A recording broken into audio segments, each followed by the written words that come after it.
क्रोध के 2 मिनट समय निकालकर जरूर देखें। एक युवक ने विवाह के 2 साल बाद परदेश जाकर व्यापार करने की इच्छा पिता से कही। पिता ने स्वीकृति दी तो वह अपनी गर्भवती पत्नी को माँ बाप के जिम्मे छोड़कर व्यापार करने चला गया। परदेश में मेहनत से बहुत धन कमाया और वह धनी सेठ बन गया। 17 वर्ष धन कमाने में बीत गए तो संतुष्टि हुई और वापस घर लौटने की इच्छा हुई। पत्नी को पत्र लिखकर आने की सूचना दी और जहाज में बैठ गया। उसे जहाज में एक व्यक्ति मिला जो दुखी मन से बैठा था।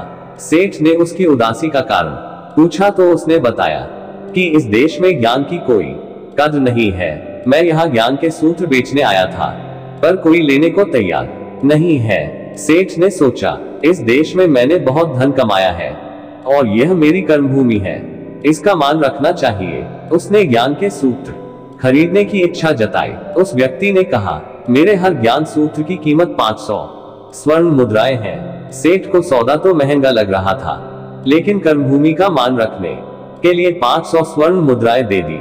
व्यक्ति ने ज्ञान का पहला सूत्र दिया, कोई भी कार्य करने से पहले 2 मिनट रुककर सोच लेना। सेठ ने सूत्र अपनी किताब में लिख लिया। कई दिनों की यात्रा के बाद रात्रि के समय सेठ अपने नगर को पहुंचा। उसने सोचा, इतने सालों बाद घर लौटा हूं तो क्यों न चुपके से बिना खबर दिए सीधे पत्नी के पास पहुंचकर उसे सरप्राइज दूं। घर के द्वारपालों को मौन रहने का इशारा करके सीधे अपने पत्नी के कक्ष में गया तो वहां का नजारा देखकर उसके पांवों के नीचे की जमीन खिसक गई। पलंग पर उसकी पत्नी के साथ एक युवक सोया हुआ था। अत्यंत क्रोध में सोचने लगा कि मैं परदेश में भी इसकी चिंता करता रहा और ये यहाँ अन्य पुरुष के साथ आज मैं दोनों को जिंदा नहीं छोड़ूंगा। क्रोध में तलवार निकाल ली। वार करने ही जा रहा था कि इतने में ही उसे 500 स्वर्ण मुद्राओं से प्राप्त ज्ञान सूत्र याद आ गया कि कोई भी कार्य करने से पहले 2 मिनट सोच लेना। सोचने के लिए रुका, तलवार पीछे खींची तो एक बर्तन से टकरा गई। बर्तन गिरा तो पत्नी की नींद खुल गई। जैसे ही उसकी नजर अपने पति पर पड़ी वह खुश हो गई और कहा, आपके बिना जीवन सूना सूना था। इंतजार में इतने वर्ष कैसे निकाले यह मैं ही जानती हूँ। सेठ तो पलंग पर सोए पुरुष को देखकर क्रोधित था। पत्नी ने युवक को उठने के लिए कहा, बेटा उठ जाग, तेरे पिता आए हैं। युवक उठकर जैसे ही पिता को प्रणाम करने झुका, माथे की पगड़ी पैरों में गिर गई। उसके लंबे बाल बिखर गए।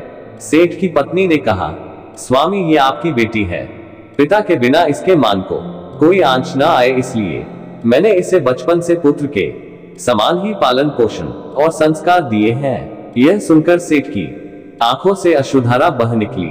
पत्नी और बेटी को गले लगाकर सोचने लगा कि यदि आज मैंने उस ज्ञान सूत्र को नहीं अपनाया होता तो जल्दबाजी में कितना अनर्थ हो जाता। मेरे ही हाथों मेरा निर्दोष परिवार खत्म हो जाता। ज्ञान का यह सूत्र उस दिन तो मुझे बेहद महंगा लग रहा था लेकिन ऐसे सूत्र के लिए तो 500 स्वर्ण मुद्राएं बहुत कम है।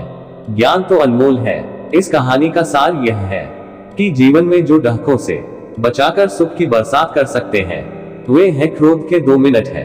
दोस्तों, आपको कहानी 1% भी अच्छी लगी तो इसे ज्यादा से ज्यादा शेयर करें। आपका एक शेयर किसी की जिंदगी बना सकता है। और कहानी के कैसी थी एक बार कमेंट में जरूर बताइए। मैं आशा करता हूँ आप कमेंट जरूर करेंगे। ऐसी ही वीडियो के लिए हमें सब्सक्राइब कर लीजिए।